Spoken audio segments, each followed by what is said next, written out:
Padung ka sa ibabaw. So bugnaw kayo ang kuha niya. Imong batian na kabugnaw. Isang direo na nanobra yung tubig sa lila. Ay mga pao dire. Oh.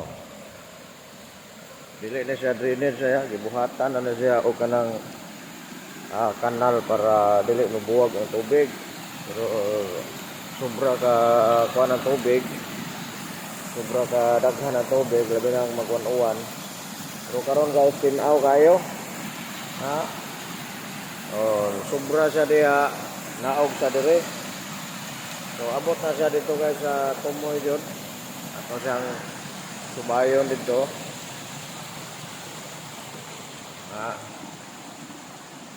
Grabe na siya taasa dahil guys. Abot na dito siya ng naimra Barrio Corimo.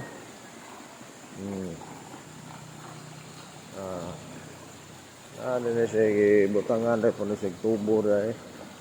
Yung mga supply sa tubig nila. Paliko na siya guys. Parte na siya taasa. Padungin na siya dito. Kayo. Pabalik na ta guys. Dire na mo na makita sa lila. Dapat ilang basakan. Gihimo sa nila ng irrigation. Grabe tubig, nanubra. Ang ubang mga lungsod, way tubig. Pero dire na ay tubig daghan, nanubra. So kayo. Dire awas. Ay gawan-uwan baya. Dire kanang gitawag og pau. Lami ko na iyang unod ani. May pau. Buhi na siya sa mga kaning mga naay tubig. Dagko na kayo. Kaon na siya guys. Pau.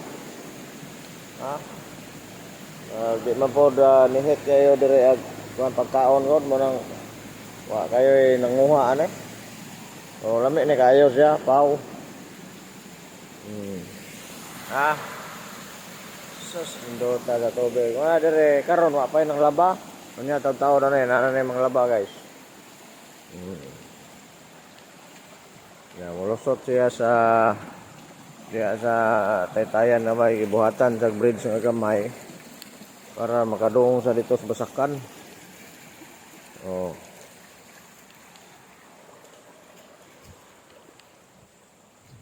Muna basakan nila guys, dako ka nila basakan nila ng tabok sa kasada. Padung na dito, tuwa pa dito speakers po. Okay, salamat guys.